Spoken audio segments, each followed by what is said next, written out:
Assalamualaikum warahmatullahi wabarakatuh. Perkenalkan, nama saya Suri Solihudin. Saya di sini ingin sedikit menjelaskan tentang materi manajemen keuangan dan permodalan koperasi. Apa sih itu manajemen keuangan dan permodalan koperasi? Manajemen keuangan dan permodalan koperasi adalah suatu proses perencanaan, pengorganisasian, pengendalian, dan pengawasan terhadap kegiatan keuangan koperasi untuk memastikan penggunaan dana yang efisien dan efektif, serta mendukung kelangsungan usaha koperasi demi kesejahteraan anggota. Di sini ada fungsi manajemen keuangan koperasi. Fungsi manajemen koperasi sangat penting agar koperasi berjalan secara tertib, efisien, dan profesional. Pengelolaan yang baik akan menciptakan koperasi yang sehat dan mampu memberi manfaat nyata bagi anggotanya. Di antaranya, yaitu yang pertama ada planning. Dalam planning itu ada menyusun rencana kegiatan dan anggaran koperasi, baik jangka pendek maupun jangka panjang. Yang kedua, menentukan strategi usaha koperasi agar sesuai dengan kebutuhan dan potensi anggota. Selanjutnya ada pengorganisasian.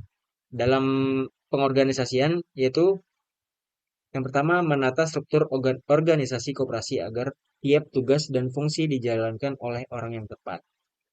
Selanjutnya ada penggerakan.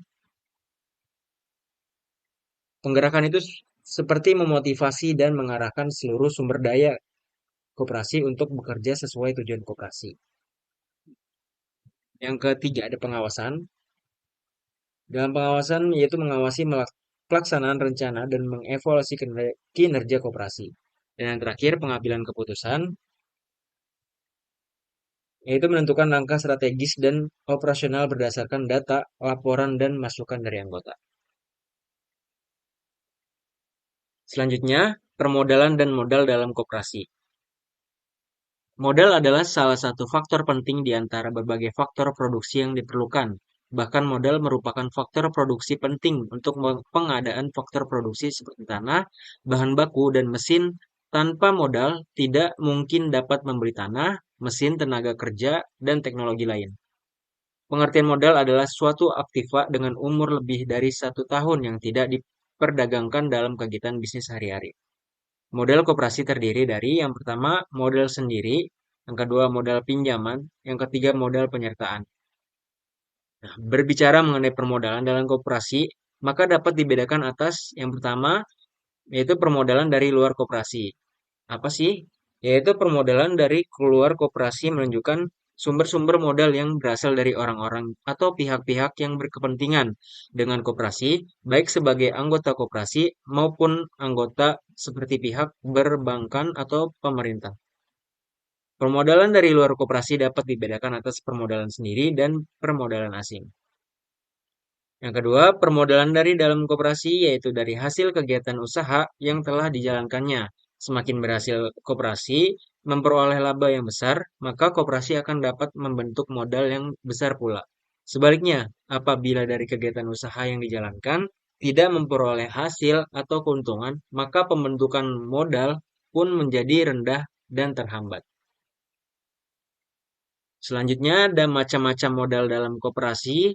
Yang pertama ada modal aktif. Modal aktif terdapat atau dapat dilihat pada bagian aktiva neraca, yaitu yang menunjukkan kekayaan atau penggunaan dana atau modal.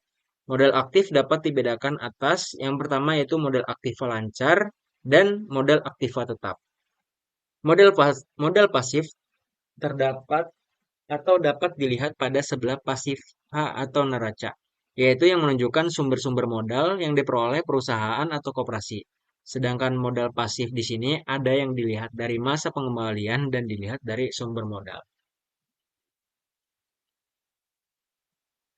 Penumpukan modal dalam koperasi. Koperasi dapat memupuk modal dengan lebih baik apabila koperasi dapat menggunakan modalnya secara baik.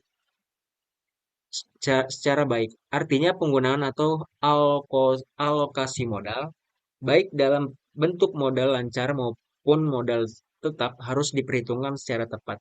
Khusus penggunaan modal untuk investasi atau pengembangan usaha, maka dapat sedapat mungkin berdasarkan perhitungan yang matang melalui analisa proyek, pilihlah investasi yang profi- profitable dan sesuai dengan bidang usaha koperasi tersebut. Kelebihan dana atas usaha pokok yang telah dijalankan dapat diinvestasikan pada bentuk lain, misalnya disimpan di bank, dibelikan pada surat berharga, atau ditanamkan pada koperasi atau perusahaan lain.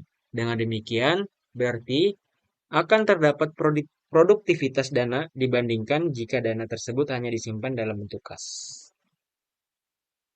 Selanjutnya membedakan laba koperasi dan laba non-koperasi. Pertama, laba koperasi yang disebut yaitu sisa hasil usaha merupakan hasil dari kegiatan usaha koperasi yang dibagi kepada anggota berdasarkan partisipasi mereka, seperti jumlah simpanan atau transaksi dengan koperasi. Tujuan utama koperasi bukan mencari laba sebesar-besarnya, melainkan meningkatkan kesejahteraan anggotanya. Selanjutnya, laba non-koperasi. Laba non-koperasi ditujukan untuk memaksimalkan keuntungan bagi pemilik atau pemegang saham. Laba dibagikan sebagai dividen berdasarkan besar modal yang ditanamkan, bukan partisipasi. Jadi kesimpulan pada materi singkat yang saya dapat sampaikan, yaitu manajemen keuangan dan permodalan koperasi merupakan aspek penting dalam menjamin keberlanjutan dan keberhasilan koperasi sebagai badan usaha yang berbasis pada prinsip kekeluargaan dan demokrasi ekonomi. Pengelolaan keuangan koperasi harus dilakukan secara profesional dan transparan oleh pengurus dengan tetap melibatkan pengawasan aktif dari anggota. Sumber modal koperasi yang berasal dari simpanan anggota, pinjaman, serta modal penyertaan harus dikelola dengan bijak agar dapat menunjang kegiatan usaha koperasi secara efisien. Selain itu, pengelolaan sisa hasil usaha perlu dilakukan dengan adil berdasarkan partisipasi anggota, serta dialokasikan untuk kepentingan pengembangan koperasi dan kesejahteraan anggota. Dengan manajemen yang baik, koperasi tidak hanya dapat bertahan secara finansial, tetapi juga tumbuh sebagai kekuatan ekonomi rakyat yang mandiri dan berkelanjutan. Oke, selesai. Mungkin hanya itu yang saya dapat sampaikan. Kurang lebihnya mohon maaf. Wassalamualaikum warahmatullahi wabarakatuh.